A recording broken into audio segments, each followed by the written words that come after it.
Welcome to the Knowledge for Men show. Your life will never be the same. Your level of success will seldom exceed your level of personal development. I want to die empty of regret. I want to die empty of my best work. We don't understand who we are. Instead, we're living out somebody else's narrative. What one man can do, another man can do. If it's been done, it can be done again. Being yourself and being your truest, most authentic self in every moment. If it scares you or makes you a little afraid, do it. Follow your heart and your gut. The first stage, I think, is finding you, like finding out who I am today. Stuff will not work. You will have things that fail. Success is when you're a happy, fulfilled person. How do you define success? It's your life, and you are the creator of the movie script that is your life story.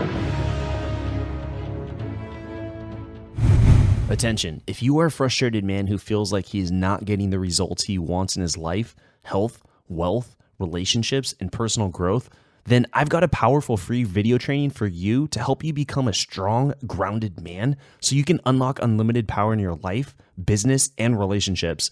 Go to kfmconfidence.com to get instant access to this training. Again, that's kfmconfidence.com. If you want a Cliff Notes version of the best material that I've learned after 300 interviews on this podcast about being a stronger, more powerful man, then it's all here at kfmconfidence.com.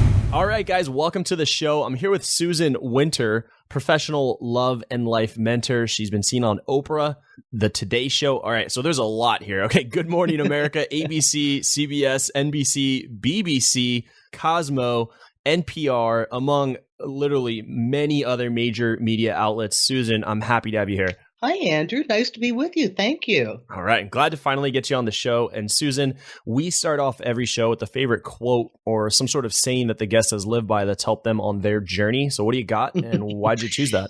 Well, I've got one for you that I found myself saying more than once to an errant young man. I found myself saying, I won't be less just because you can't be more. And I think oftentimes we adjust ourselves to the level of people around us, whether that's work, whether that's how you play your tennis game, and even more so, how you handle yourself in interpersonal relationships. I think this is very true and speaks to a lot of men here listening to this show, a self-development podcast for men where they are rising, they are coming to this show to grow as a stronger, grounded man.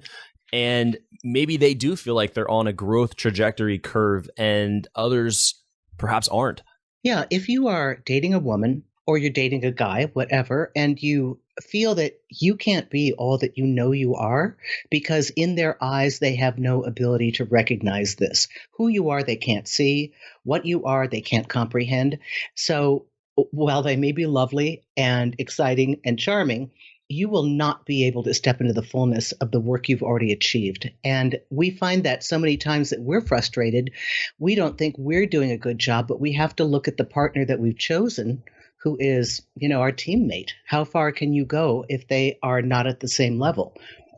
I think same too for guys who might be single where they're dating and they might lower their standards perhaps just because that's who's around them rather than rising to the occasion. Yeah, well, it's always easy, it's easy to catch the people on the bottom levels. And, you have to be a little more discriminating in all things. And relationships are just one area. And if you're partnered, then it's to always be the best person that you know how to be because you and your partner are a team. But just to never be less, even in morality, even in ethics, even in your work, that if it is the norm today, that it's okay that people do this and this. And, 10 years ago, 20 years ago, it would have been unthinkable, but it doesn't feel right to you. Don't, just condone that kind of behavior that's inauthentic for you just to fit into society. You'll be doing a great disservice to yourself. Obviously, this all makes sense here, but why would a man still choose to not listen to this and continue to follow that path? It's easy. I mean, none of us like to think we're individuals, but we don't like to stand out as being the weirdo and the odd one. And making a stance, like let's say it's the hookup culture. It's very normal. This is what you're supposed to do. But what if that's not right for you? What if you like to wait and get to know a person? You are now considered in our place and time the weirdo. Like something's wrong with you. But if that's right for you, then you've got to defy the commonplace around you and just go to your own drum. That's real individual power. That's true empowerment, not taking your cues from society. This is making me remind of one of my favorite books here, but the Steve Jobs, that quote where it says, "Here's to the crazy ones, the misfits, the rebels, the troublemakers," where he's almost in that quote giving permission to those who see the world differently, and then he basically gives examples of all these leaders who did think differently and just acted it the way they wanted to act and were truly authentic, such as the MLKs and the Gandhis and the Picassos and these artists and entrepreneurs who fully embraced themselves. And because they did, they became iconic. That's true. And all of real change happens with disruption. All of those figures that you've mentioned went against the norm. They had to go against society. They paid quite a price for it. We know them because they had a lot against them that they had to work through. But that's evolution. That's expansion. And we know these things philosophically. We know them in life. But we tend to not apply these things to our personal romantic lives. We like to think of our personal life as an island. Well, love is confusing. You don't know. We don't know. We're not supposed to know what we're doing. But there's no reason that we can't apply our daily skill set that we live by in other areas of our life to our own dating life and not make it such a mystery. Yeah, I think this even... I don't like to bring up politics too much on this show, but we all know who won the most recent election. On whether you agree or disagree with his beliefs, that's not what's important here. But what is, I think, important here is that he was truly being different and authentic to who he was, which obviously offended many people, but he did win. I think you definitely knew who this guy was versus, or rather than a guy maybe like Jeb Bush, where we don't know what did he stand for? What was his message? Yeah, a lot of those guys that are too similar this goes into people pleasing. You know, if I look and smell and taste and act like you want me to, then you understand what I am. And individuality is about having the courage to be who you are and date the way you want to date. If everybody is hooking up and you don't want that and you really love monogamy, don't be afraid to say it. If you know you cannot do monogamy, no way. Be honest. Be truthful. Hey, I can't do that. Here's what I can do. Be creative, be novel. Here's what I can give you. I can see you 2 times a week. I do see other people. If that's okay with you, then that's all it's going to be. Not saying it can't be meaningful. Just know yourself. And then you will have such an easier time. You'll never have anybody slashing your tires, burning your clothes, or trashing you on Facebook. It's just easier that way. Well, you might get the trashing on Facebook. I'll have to say that. Why is it, let's say, unattractive to fit in, to blend in, to be quote unquote average? Well, it's not unattractive to the average. You know, commonality likes commonality. People don't like things that are different. And yet we do know that being unique is what sets us apart from the tribe. Think of middle school. If you had any difference, you were just crucified for it. I was made fun of because my last name is Winter. They thought that was a funny name. You know, it can be anything. You don't want to be different. Maybe I wanted to be a Johnson or a Larson like everybody else in Minnesota, Scandinavian heritage. My last name is Farabee, and you know, growing up younger, you could just say it's a Furby. And when that doll came out, you know, the Furby doll, I was crucified. Yeah, that's right. Anything different, I know. And we still carry this with us. And so we've kind of learned through middle school, well, I want to be in the group. I want to look just a little bit different. So it's like, I don't know, creating a version of yourself and then you're just slightly different. But as long as you're true to yourself, you can look like everybody else, you can dress like everybody else, you can date like other people, but as long as your head is true and your actions follow, you'll be fine. Very good. Very good. So every man has the power to do this. Oh, yeah. Oh, yeah, and they have to. That's where you find your real power. Your real power is not to be somebody else. We didn't come here to be carbon copies of other people. That is a waste of time. And too many people do that.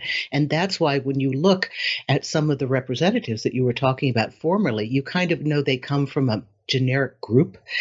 So it is our duty to find our message, our purpose, our design, and then live that truthfully without shame, without judgment of anybody else either.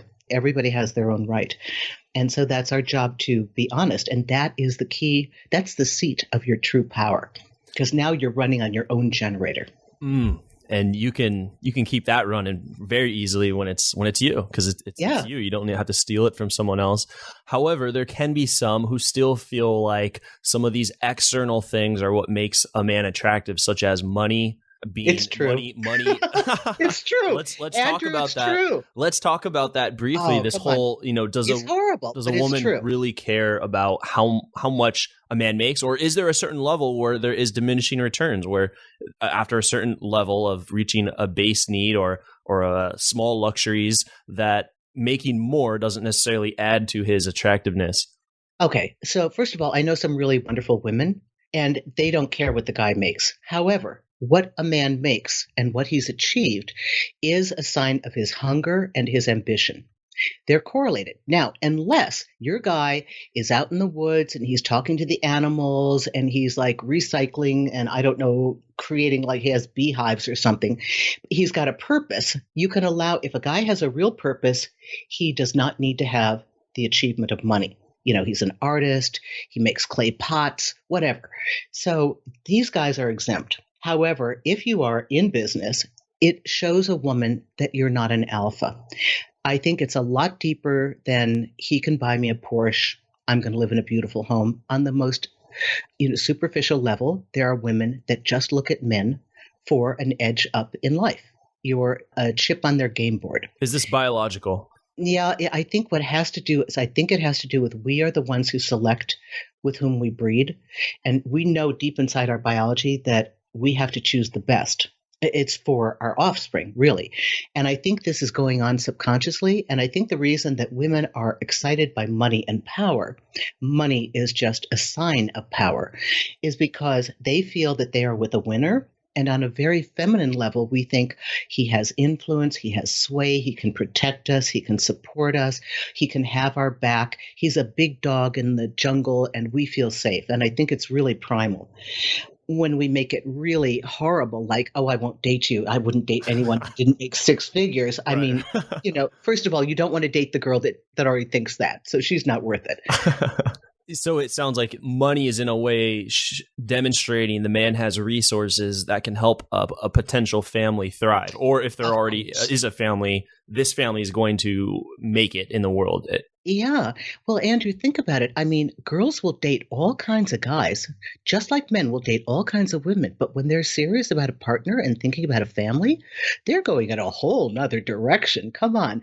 What you might have slept with in college that was fun, you may not want that kind of girl to be your wife. You're choosing differently. And when a woman looks at a man and she wants to start a family, she certainly doesn't want to think, oh, I've got to come home and take care of him. He's sitting on the couch. He'll never get a job. I wish he'd at least drive for Uber. I mean, she wants her man to be, she wants him to be motivated, right? Okay. So that was interesting. Let's talk about that. So what you said, when he's the partner that you may have been with in college is going to be much different from the partner that you're choosing to be with and have a family with. So What are the differences now? So let's say a woman is choosing for fun, sex, just dating. What's happening there? What is she looking for there versus like, what is she responding to? Let's say that versus a partner. What does she respond well to as a partner long-term? Okay. So it's the same with men and women. People who are looking for fun, they're looking visually for the person that excites them and that they find themselves attracted to. They're looking for chemistry. They're looking for hot, playful, exciting, dynamic. They're not looking for stability because they're not going to stay around. They're not looking for predictability because they've got tons of people they're seeing. They're just looking to have fun. And so when you're looking for a playmate for fun, it's an isolated event. When you're looking for a person to share a life with, build a family with, and you say, this is the partner I've chosen, you are choosing now on internal qualities, on characteristics, whereas you might have slept with a really hot girl before that wasn't so bright. This is not the woman you want raising your children. You may have left the flashy blonde and gone for kind of a dampened down, dark blonde, and maybe she doesn't have double D's, but this girl is going to be a great mother. She's a great ally. She supports your work. She loves your parents. You're choosing differently. You're choosing quality. You're choosing longevity. You're choosing rational behavior, conflict resolution, supporting your dream, same vision, whole different ballgame. So, all right. So I understand now there's choosing for fun and then there's choosing for partner. Are these stages where you're mostly choosing for fun and sex and exploration younger in age, and then later you transition into more of that provider? Or is it actually kind of a roller coaster where it goes up and down and you're actually looking for different things? And this may explain why sometimes relationships start going stale.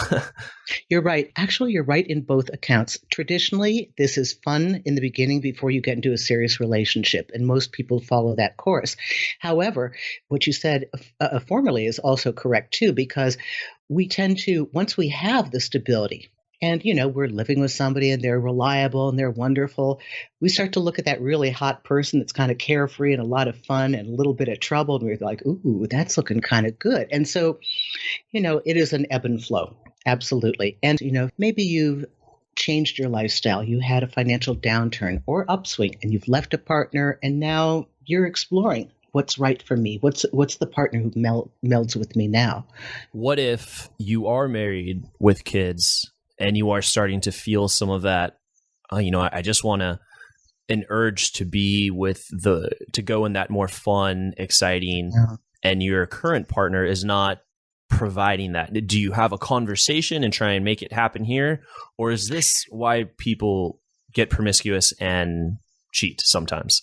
Yeah, because for us to really talk about this and bring it out of the shadows, it kind of puts a damper on the whole marriage thing. But it is a really important conversation because it is going to happen that you're going to get tired of the same person. You know every move they're going to make. You know everything they're going to say. It gets boring. Humans like predictability, but they also like spontaneity and adventure.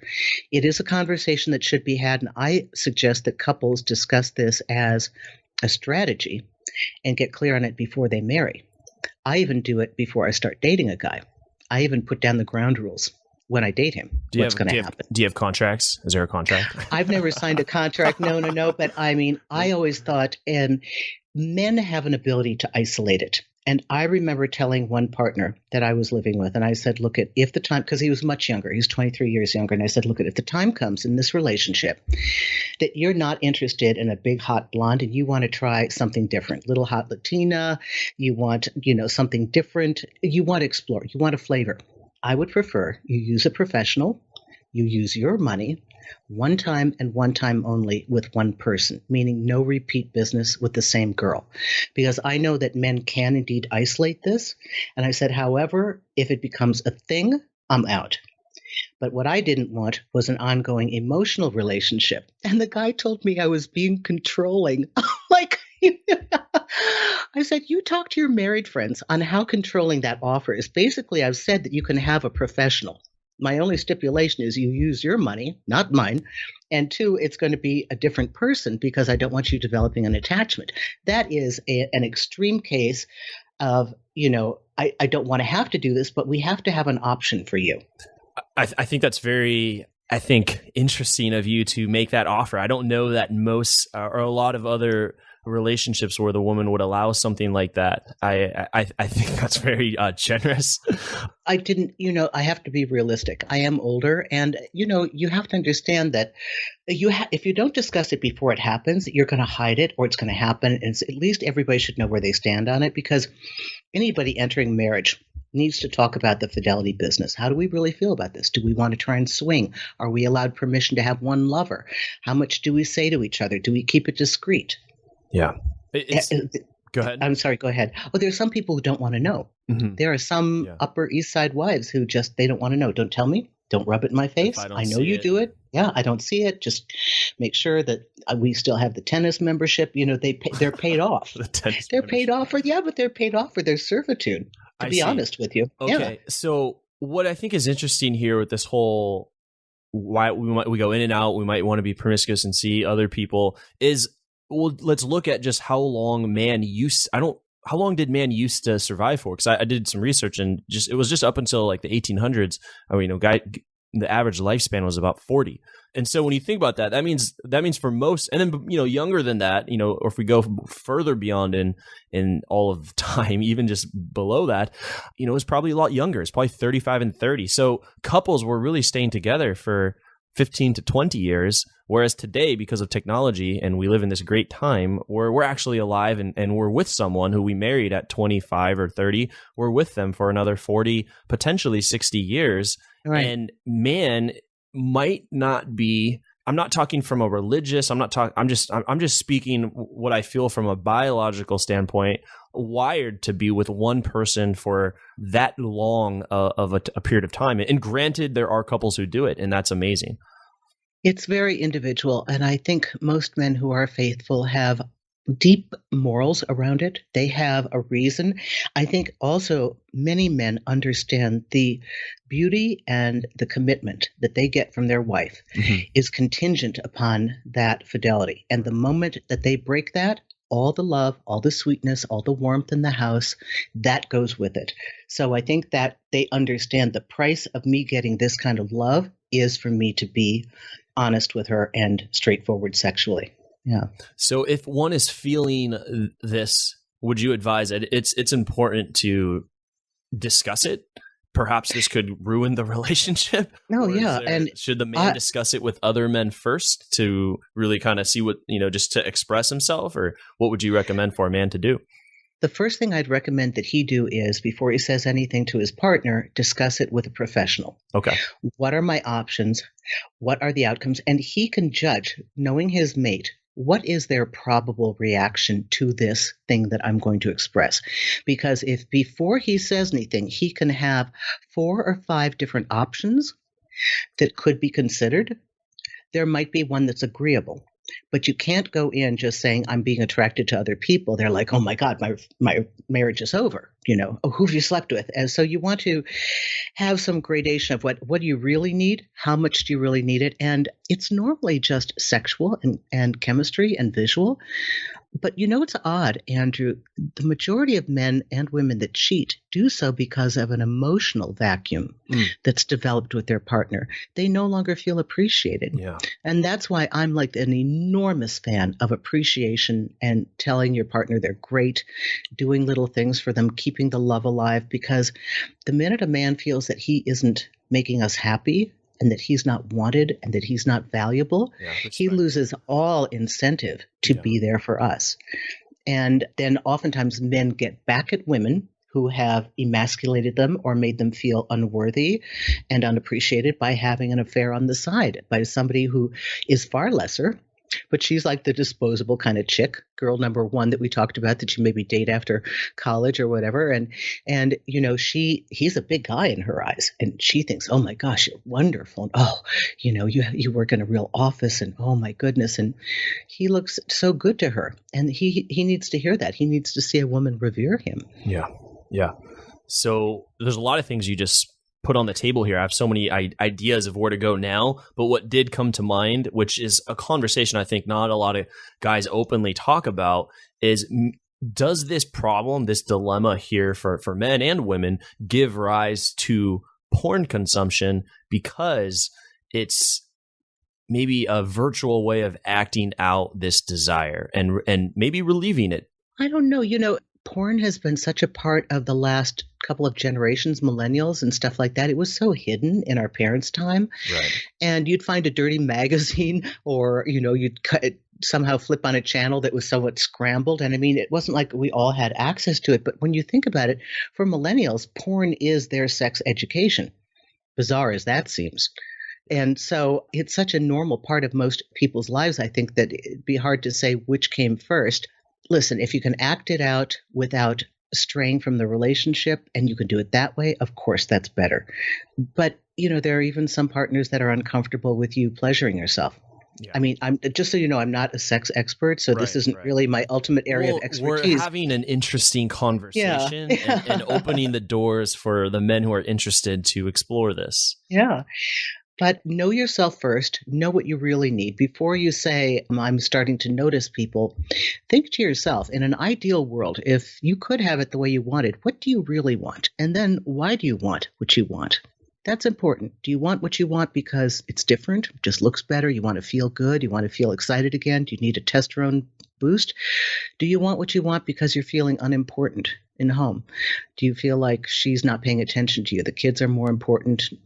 Dad's the last one anybody wants to look at, or, Has your partner taken you for granted? Those are important questions because their acting out would be for two different reasons in that case.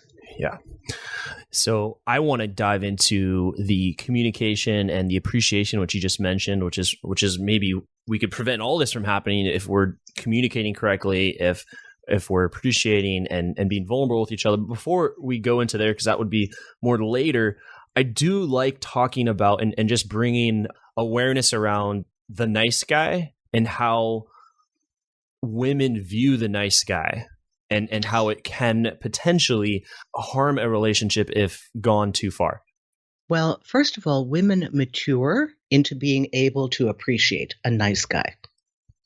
Some women never mature to that point. There are a lot of nice guys out there who look at themselves and they are fully convinced, Andrew, that they have to be an a-hole in order to date, in order to get a girl.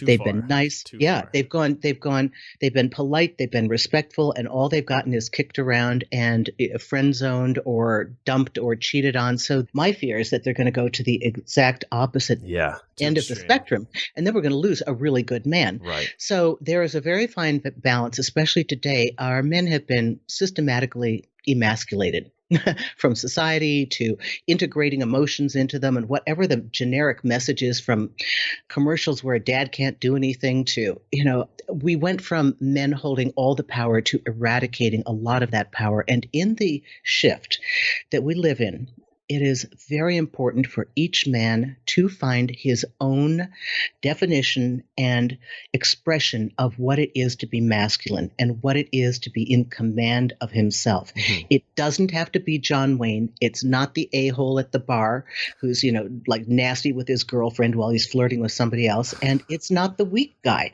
It's not the chump.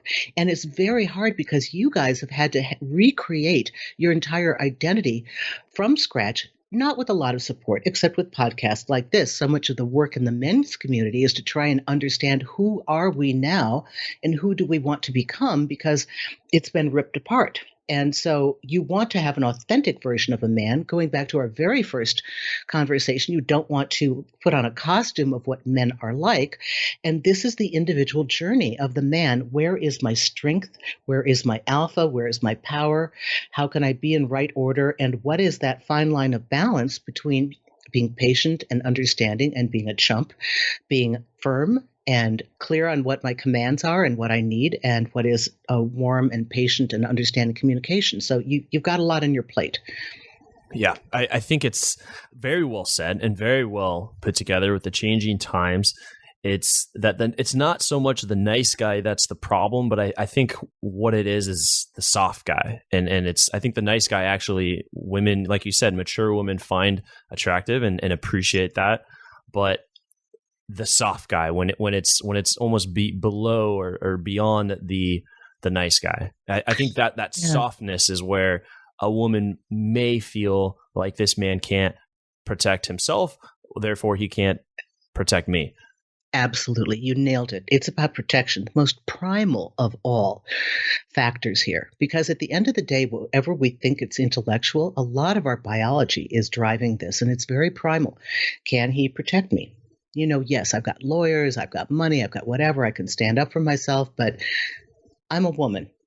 At the end of the day, a man is a bigger animal, and I'm somewhat vulnerable. And every woman, you don't want to, the nice guy, the really nice guy, the soft guy, you don't want him to be always friend zoned, because women don't see him as strong enough. So for a really soft guy, once in a while, you got to have some bite. You've got to know what fights to take on and what causes and ideals you need to really get firm about. Boundaries and setting some clear boundaries, and really, I think standing up for yourself and absolutely expressing your authentic desire. Absolutely. You nailed it. Absolutely. So we've covered, and we went back a little and talked about the nice guy and how women can react to it, and we drew some comparison around the nice guy or the asshole or the jerk, where I think in the middle it's really it's like the right guy, and it's not almost like it's like in the middle there. Well, you mentioned this earlier about communication and appreciation and how this is so important in keeping that relationship alive, keeping that sex alive, healthy, and the relationship still exciting and ongoing and growing. Where do we drop the ball as men with communication? Are we working too hard and just focused on the provider and thinking, hey, I'm providing. I'm communicating to you. Look at all I do every day. I remember once when I was much younger and too stupid to know you never ask this of a man. I guess I asked a guy, do you love me? Which is the stupidest thing a woman could ever say. And you know what he said to me? I'm here, aren't I? That was a guy answer. I'm here, aren't I? To him, if I'm here, I love you, don't ask. However, you see, men are goal-oriented. And once they capture the woman, they truly think their job is done. They do. You're on to the next goal, which is, okay, provide for the family, provide for her, provide for myself, get a better life. And it's not your fault because your mind does not think that way. That's why it is harder for you to remember her birthday, the anniversary, the things that she likes. It's just not on your radar. But both men and women become complacent in a relationship, and we have to constantly support and edify our mate. And you need to know their heartbeat. You need to know what are the most important qualities they possess and constantly reinforce what they value in themselves. So I think the woman's job is to share the vision of the dream that her man wants to create in the world. If you share the support of having him see his dream, he will adore you forever. You're lighting a fire underneath this man. You're believing in what he needs to achieve when every day he goes out in the world and they beat him up. He's got to come home and find an ally. The last thing he wants is, you left your socks on the table. Why didn't you do this? And, no wonder he's going to turn on the TV, zone out, and then he's going to go hit the porn once she goes to bed. So I get it. And we have to constantly edify our men, which we don't do. And men have to understand how to turn around once in a while and say, honey, you look beautiful. Or did I tell you how much I love you? We can't get enough of that. We can't. Little things, we notice everything. And those kinds of things showing that you love your mate, even when they want to cheat, there's this automatic remembrance of, oh my God, what I've got at home is so great. This looks really good, but I know that person wouldn't be with me when I'm sick. I know that person wouldn't care how I'm going to get through this next phase of my career, and they wouldn't be by my side. So those are the things that allow the relationship to stay together and grow. So what I'm getting is, after the yes, the relationship has really just begun. Yeah. But you see, you guys are busy. You're going to work. I mean, that's a lot. You go to work and you got to think about the relationship. That's a lot. I know. I get it. So go play, you want to shoot hoops with your friends and go drink some beer. I get it. I understand. Just the little things. Once in a while, notice her. Tell her she looks beautiful. Give her a little look. Give her a little swat on the hind end. Just, kind of let her know that you adore her, and that she's beautiful, and that you're proud of her. And we have to do the same with you. Yeah. Yeah. This really sounds like a sales conversation too. It's like when you win over a client, you have to continue reselling that client on what that this was a great buy, that you made a great investment. And it doesn't you don't just forget about your customers. You continue to take care of them and nurture them so that you have obviously repeat customers, and you guys can all continue to grow. Andrew, that's a brilliant point. And you're going back to something we said at the top, is that you know that in business, but you would forget it in a relationship. Yeah. So I want your listeners to just imagine for a moment that if they think that they don't know what's going on in a relationship and they've come to an impasse, they don't know how to proceed, ask yourself, if this were business, or if you're an athlete, if this were on the court or in the fairway, how would I handle this kind of situation? I promise you, you already know. Yeah. You just don't think you know, because we leave love and relationships to this. There's a cultural thing that we think it's a mystery and it happens to us. Oh, like you caught a cold and it wasn't your fault. And, you're abdicated from all responsibility because nobody's supposed to understand it. And then you have no power. Yeah. And then you have no game. You've got nothing on the game board and no strategy.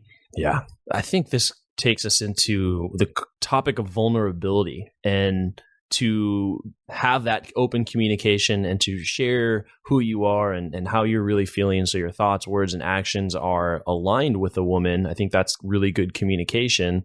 I think vulnerability is an important topic here for men to realize that vulnerability isn't a weakness, but that it can open up the door for her to see who you are.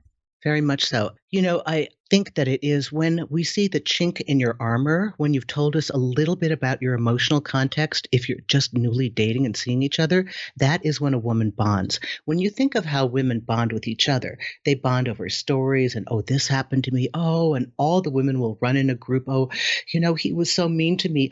I've seen women in a locker room that don't even know each other just suddenly flock to this woman. Oh, it's okay.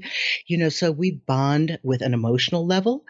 But I'd like to suggest that your listeners try something that I have changed. I personally don't like the word vulnerable.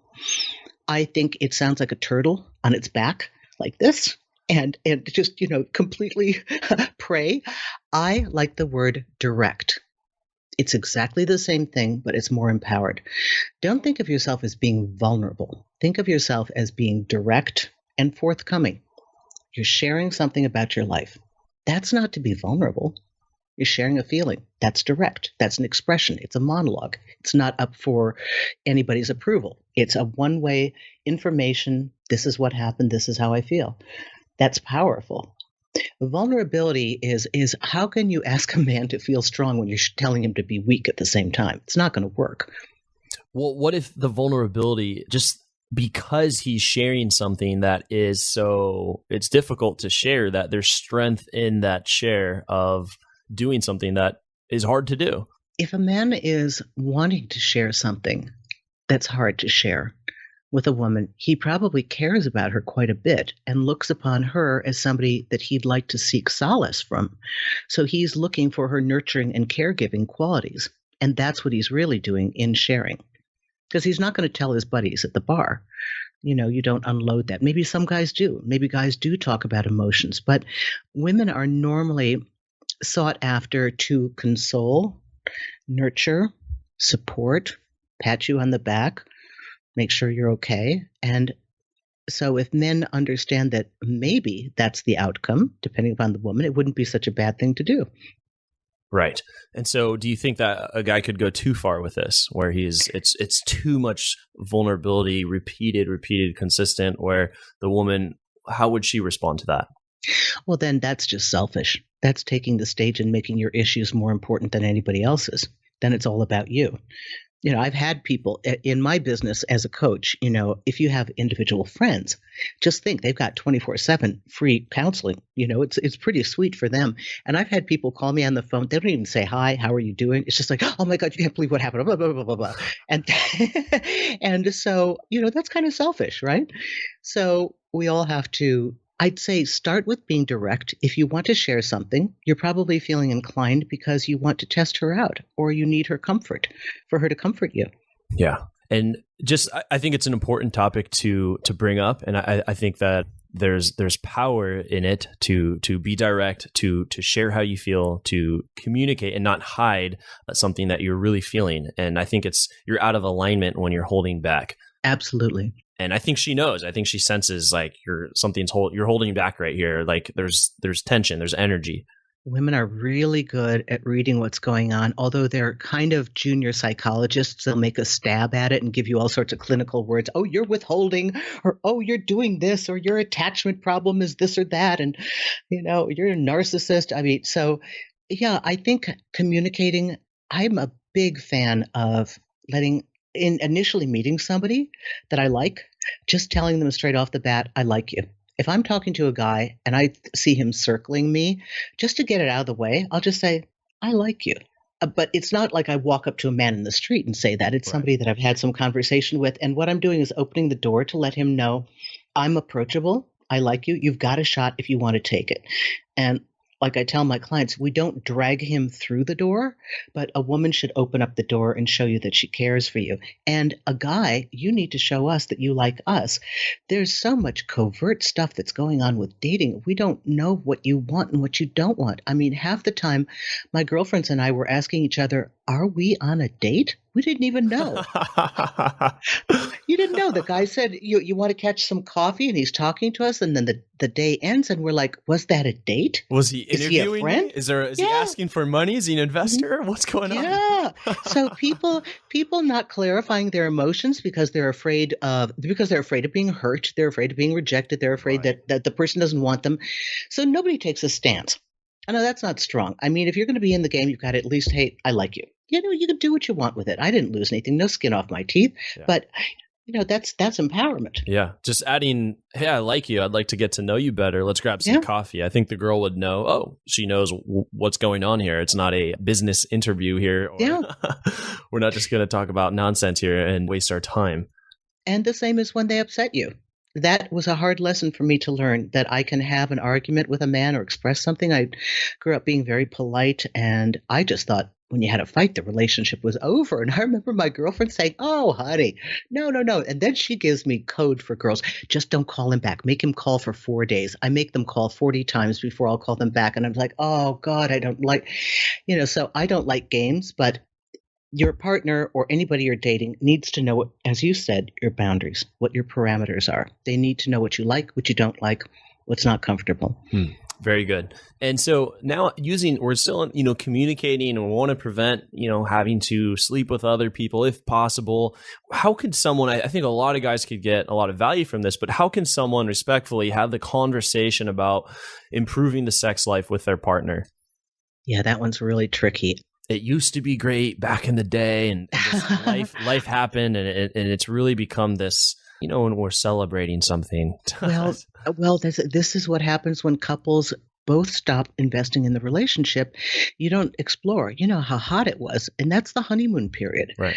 And then when you live together, you're going to come home, she's going to have a dirty t-shirt on, a pair of sweatpants, and dirty hair. And I mean, not every day, but maybe you don't even see her when she looks good. Maybe you only see her off duty. She looks good when she leaves the house. That girl you don't see.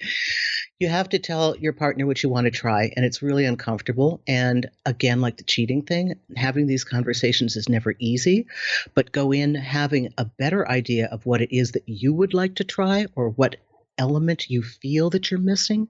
Is it excitement? Is it danger? Is it, do you want to role play? Do you want her to put on a wig? Do you want to meet in a bar? Do you want to try something different sexually? At least have an idea beyond the statement, something's wrong sexually, to give her a direction to open a dialogue.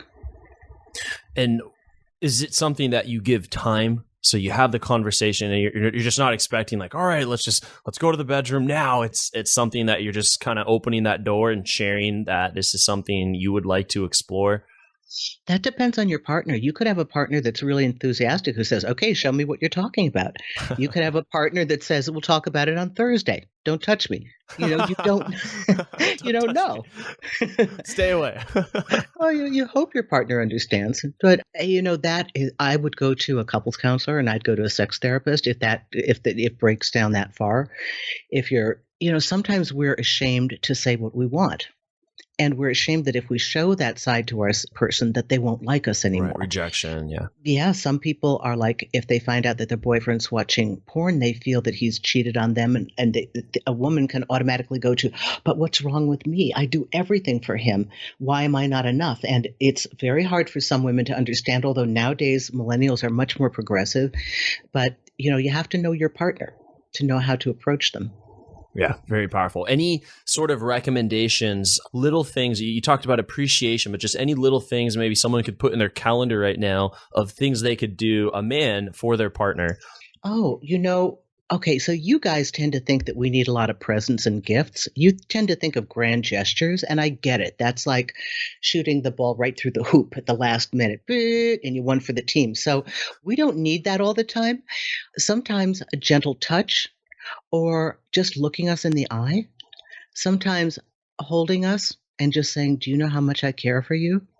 And really mean it, really be present. Take 5 seconds to just chill out from the world and connect with your partner. You would be surprised. Most women complain that their guys don't pay attention.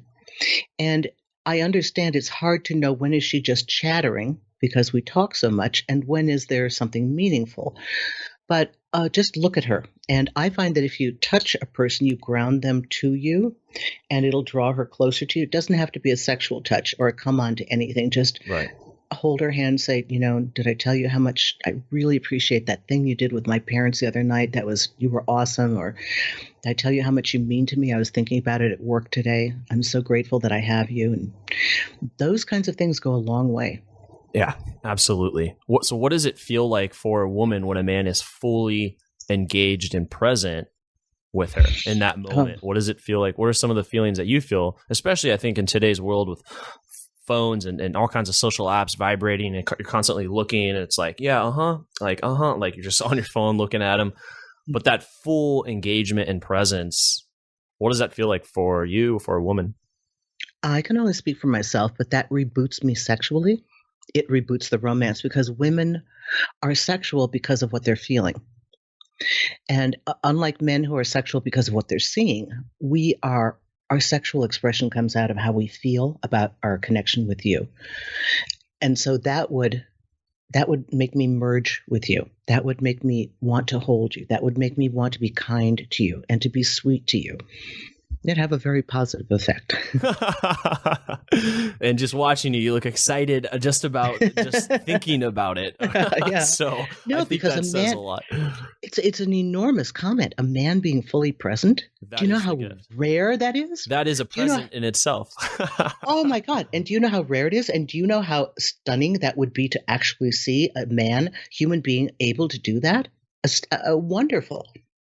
I think that's the massive takeaway. And what's great about it is we can all do it. There are no excuses. There's no financial barrier here. You didn't say you need to go to Zales Diamonds and this amazing ring that you have to buy. It works every time. It's something we can all do and have the power to do. So now, Susan, I want to dive into the knowledge round. Just want to ask you a few more rapid fire questions here. So just kind of gut level, what short responses, what comes to your mind here.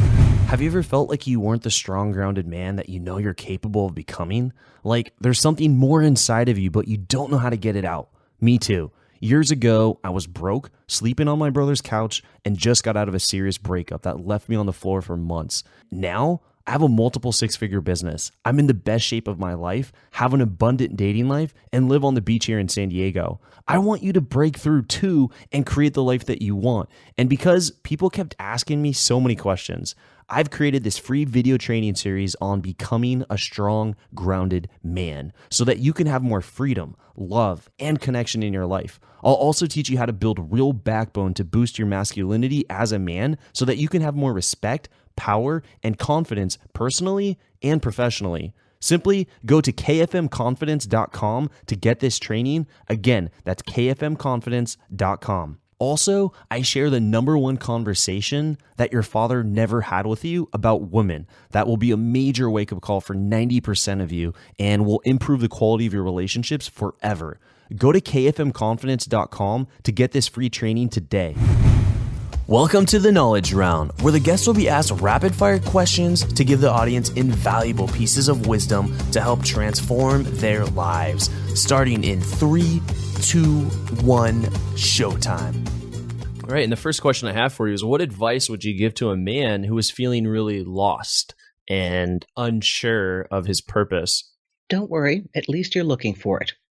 There are people that are so unaware of the fact that they have a purpose that all they do is go on a treadmill. Keep your eyes open.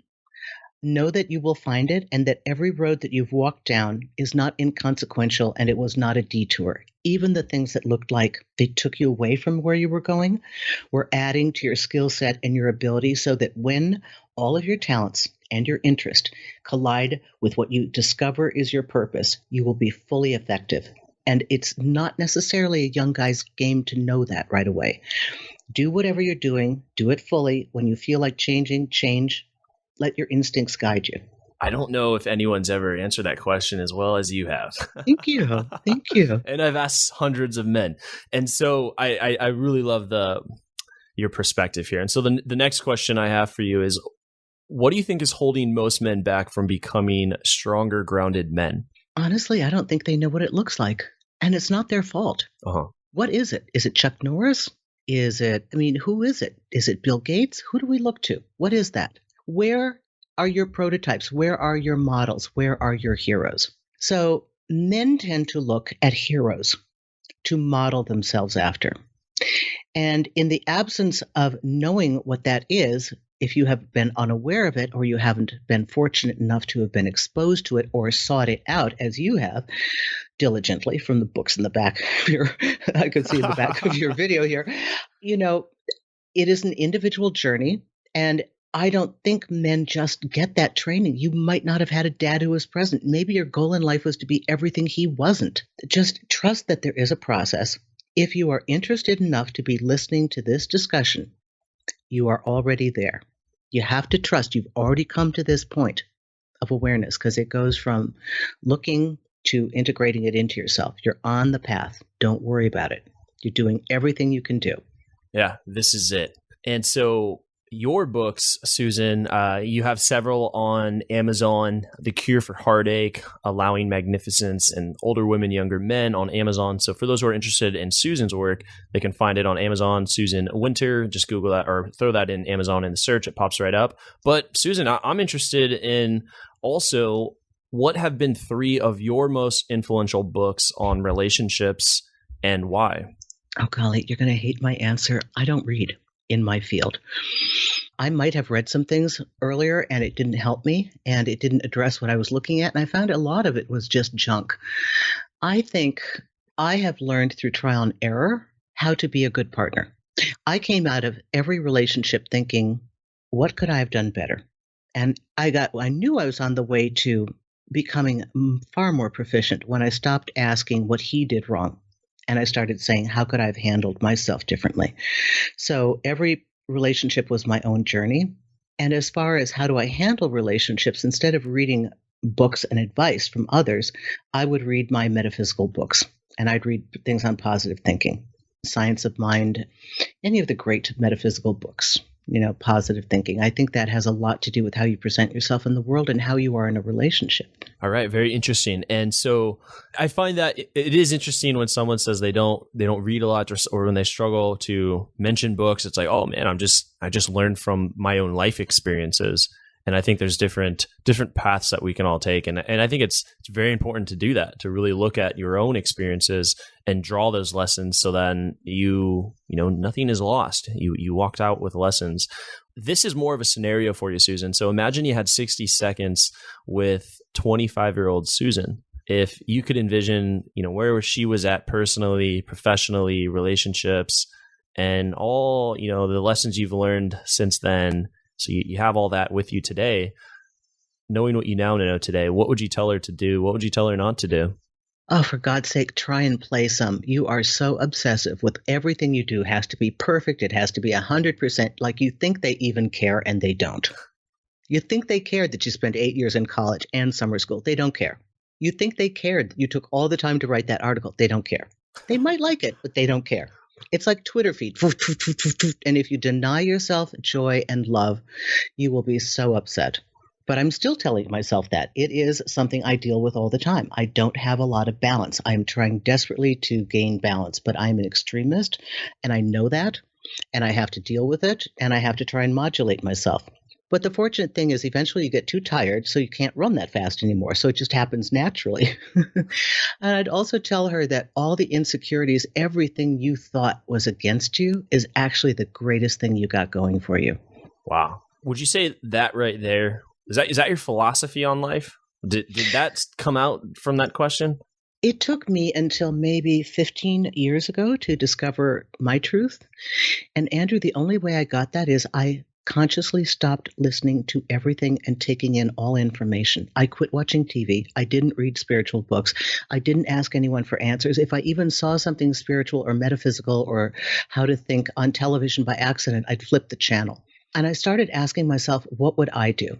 Because I doubted that I had the information because everybody said that they had the information. So obviously they must have the information and I must need to get it from them. And the day that I realized that I had everything I ever needed was the day I realized we've been encoded with our answers from day one. It's lovely that people write books, and it's lovely and it can shortcut you. But the truth is, we were born into this world having all the resources we need within this incredible computer system of our body and our mind and our rationale. And if you can dare yourself to trust yourself, you may choose every single time to go in a direction that nobody would give you advice to go in. And when I started making every turn in the wrong direction, according to others, I found my way home. And then I started telling others how to find their way home. Woo! Susan Winter. That is magnificent. That is powerful words. I almost think that would be like recorded as the new intro to this podcast. That's great. I love that, Andrew. I really enjoyed your response here and to all of these questions and your insights. That concludes the knowledge round there. I'm curious too, just even on a personal level, what's exciting you now today? What's really driving you out of bed in the morning? Oh, I'm obsessive about my work. That gets me up. No, when I take on a project, I take it on fully. What's exciting me today? Well, I'm in Arizona. It's beautiful. I live in New York City in the spring and summer and fall. And what's exciting me is that my orange blossoms on the orange trees are in full blossom, and the fragrance is amazing. And I just think I'm so lucky. It's the little things. Yeah. How long did it really is. How long did it take for those to actually do that? Oh, they've been doing it for about a week, but they're little buds and then they just open up and they're just like, because they're fully grown orange trees, but they just open up and it's just one time of year. It's everywhere. Oh, I see. But so like I know my aunt has an avocado tree and it takes 20 years or it's like 10 years or something before you actually see, it bears fruits. This home was 35 years old when I moved here. Oh, okay. So they had already planted the trees. There you go. Yep. That's a lot of value. Awesome. Yeah, I know. So for all the listeners, you can follow up with Susan Winter at susanwinter.net. And honestly, if you just Google her name, you could see a plethora of amazing content that she's written on a lot of the major media outlets that I shared earlier. Also, Amazon, you can check out some of her books. Susan Winter, throw it in Amazon search tool and all of her books pop up right there. Susan, it's been an absolute pleasure finally getting here on the show. And you shared so much value and insight that, I personally have to listen to this show a couple times over. Oh, Andrew, you're lovely. Thank you so much. I really enjoyed, I didn't know where we were going in this discussion. It's kind of fun to not even know where we're going and just end up there. You do a wonderful job. Thank you for providing this kind of inspiration to your guys.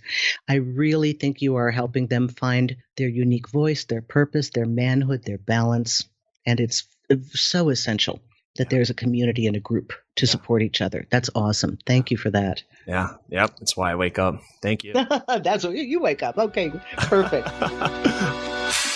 Thank you for listening to the Knowledge for Men podcast. Hundreds of interviews and millions of downloads later, we're continuing to build an international movement and we're just getting started. So if you enjoyed this episode, go ahead and leave a helpful review in iTunes because it really helps the podcast grow so we can impact even more men in the world who need this.